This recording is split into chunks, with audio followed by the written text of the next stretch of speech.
tarde, tudo bem?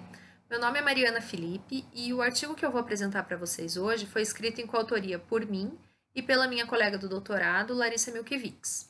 Tanto eu quanto a Larissa somos mestres e doutorandas em Direito pela Pontifícia Universidade Católica do Paraná, no Brasil. A minha área de concentração, especificamente, é Direito Socioambiental e Sustentabilidade, e a área de pesquisa da Larissa é Direito Econômico e Desenvolvimento. O título do nosso trabalho é Cidades Inteligentes, Desafios e Perspectivas para o Aproveitamento Energético de Resíduos Sólidos no Brasil. Esse trabalho ele foi aprovado para ser apresentado no 4º Congresso Internacional de Direito, Governança e Inovação, organizado pelo Iberojur e pela Universidade CEU Cardenal Herrera de Valência, Espanha. Bom, o objetivo do nosso trabalho era relacionar as cidades inteligentes com a gestão dos resíduos sólidos realizado pelos municípios brasileiros, especialmente com a possibilidade de aproveitamento energético desses resíduos. Para executar, então, o nosso objetivo, nós utilizamos o método analítico e a técnica de levantamento bibliográfico sistêmico da literatura. O artigo ele foi desenvolvido, então, em 3 itens. No primeiro item, nós trouxemos os principais conceitos relacionados às cidades inteligentes e os elementos que fundamentam aí esses conceitos, relacionando-os com os resíduos sólidos, a questão dos resíduos sólidos. No segundo item, trouxemos os desafios existentes aos municípios brasileiros no que se refere à gestão integrada dos resíduos sólidos.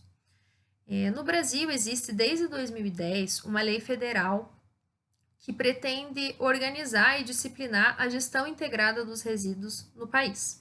Essa é a Lei 12.305, de 2010, conhecida como Política Nacional de Resíduos Sólidos.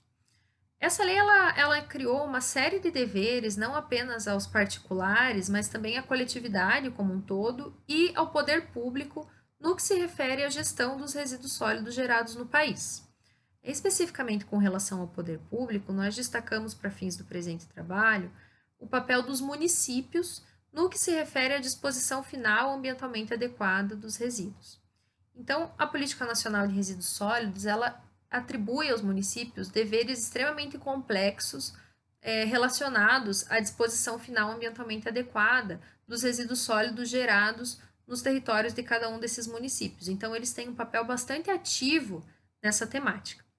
É claro que o país, ele, em termos municipais, ele enfrenta aí dificuldades significativas, tanto de ordem técnica quanto financeira. Então, os municípios, eles têm, sim, grandes desafios referentes à implementação da Política Nacional de Resíduos Sólidos e à consecução desses deveres que são impostos a eles por força da lei. O país ele é formado, em sua grande maioria, por municípios de pequeno porte, e nesses municípios de pequeno porte, essas dificuldades elas ficam aí ainda mais evidentes. No contexto brasileiro, de um modo geral, existe aí uma preferência, digamos assim, para que a disposição final ambientalmente adequada ela se dê nos aterros sanitários controlados. Então, existe aí uma procura bastante grande, né, uma implementação em massa aí dos aterros sanitários para garantir a disposição final ambientalmente adequada desses resíduos, e isso é, inclusive, uma possibilidade garantida na nossa lei federal. Entretanto, embora a gente use aí bastante, recorra de uma maneira geral aos aterros sanitários, os municípios eles têm essas dificuldades, o que acaba impactando aí num volume bastante grande de resíduos que não são geridos da maneira adequada. Só para trazer alguns dados, no ano de 2018, mais de 40% dos resíduos produzidos nos municípios brasileiros não tiveram uma destinação final ambientalmente adequada. A gente está falando aí, então, de quase 30 milhões de toneladas de resíduos que se perderam aí no meio desse processo, o que acaba gerando, claro, consequências extremamente gravosas, não só para o meio ambiente, mas inclusive para a saúde pública. Então, o que nós temos aí de conclusão nesse segundo item é que, uma década após a publicação da Política Nacional de Resíduos Sólidos no Brasil, os municípios ainda enfrentam diversos desafios para conseguir garantir e implementar os deveres que são atribuídos a eles por força da lei. Se esses problemas persistem, nós devemos nos perguntar se existem alternativas para que os municípios consigam, enfim, conseguir aí garantir a disposição final ambientalmente adequada dos resíduos gerados nos seus territórios. Entrando então no terceiro item do artigo, nós começamos a tratar propriamente da possibilidade de aproveitamento energético dos resíduos sólidos. A questão da geração de energia, né, a partir dos resíduos sólidos, ela é tratada também na Política Nacional de Resíduos Sólidos. Então, a nossa lei, ela traz uma série de possibilidades quando ela trata da disposição final ambientalmente adequada dos resíduos. O encaminhamento aos aterros sanitários é apenas uma dessas possibilidades. A lei, ela permite aí a utilização da ferramenta de compostagem, de reciclagem e também a possibilidade de recuperação energética desses resíduos. Isso surge, então, como uma possibilidade da qual os municípios podem usufruir para conseguir cumprir os deveres que são impostos a eles por força da lei.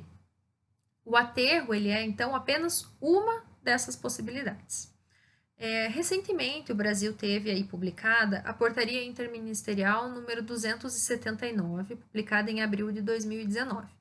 Essa portaria ela foi editada em conjunto pelo Ministério do Meio Ambiente, Ministério de Minas e Energia e pelo Ministério de Desenvolvimento Regional. E o objetivo da portaria foi justamente regulamentar a questão do aproveitamento energético de resíduos no país. Ela traz aí critérios para que as usinas de recuperação energética possam ser implementadas no Brasil e reafirma a possibilidade de implementação dessas usinas, a possibilidade de aproveitamento energético dos resíduos como uma das formas de garantir a disposição final ambientalmente adequada. Entre os critérios previstos na portaria, existe a necessidade de que uma tecnologia que viabilize de fato a proteção ambiental. Então, essas usinas elas podem ser implementadas desde que elas garantam a utilização de tecnologias que viabilizem a proteção do meio ambiente como um todo e, claro, dos cidadãos. Qual é a relação, então, desse tema com as cidades inteligentes? A possibilidade de utilizar do aproveitamento energético de resíduos sólidos, inclusive pelos municípios brasileiros que enfrentam, como nós dissemos, diversas dificuldades nesse sentido, seria muito interessante no contexto brasileiro, justamente porque permitiria prestar um serviço público de qualidade através da utilização de tecnologias que garantam a proteção do meio ambiente e da saúde pública como um todo. Isso se relaciona diretamente a elementos centrais do conceito de cidade inteligente, que seria a questão do planejamento urbano, da preocupação com o meio ambiente e com a sustentabilidade, o desenvolvimento tecnológico e, claro, a economia, uma vez que a implementação desse tipo de usina vai, claro, auxiliar no aquecimento da economia e permitir a criação de empregos, a redução de custos, que, claro, a implementação de aterros sanitários é muito custosa para os municípios brasileiros, então ela traz aí uma nova possibilidade para que os municípios consigam, através da tecnologia, dar conta dos deveres que são impostos a eles. Qual foi a nossa conclusão através desse trabalho? A nossa conclusão é que, relacionando o tema das cidades inteligentes com a possibilidade de aproveitamento energético de resíduos no contexto dos municípios brasileiros, é possível que essa ação contribua, sim, para o aperfeiçoamento e para o surgimento de cidades inteligentes no contexto brasileiro, uma vez que esses municípios, através dessa ferramenta, podem estudar formas de aperfeiçoar a prestação dos serviços públicos e, ao mesmo tempo, contribuir para o planejamento urbano e para a sustentabilidade ambiental e social dentro dos seus municípios. Em síntese, o nosso artigo se refere a essa temática. Eu agradeço a oportunidade de apresentar esse trabalho para vocês e gostaria, claro, de parabenizar a organização do evento, tendo em vista, inclusive, essa necessidade aí de alteração na última hora, em razão dessa crise de ordem mundial que nós temos enfrentado. Então, deixo aqui o meu agradecimento e o meu parabéns, meus sinceros parabéns à organização do evento por ter conseguido manter aí a programação, ainda que com alguns ajustes. Muito obrigada e um abraço.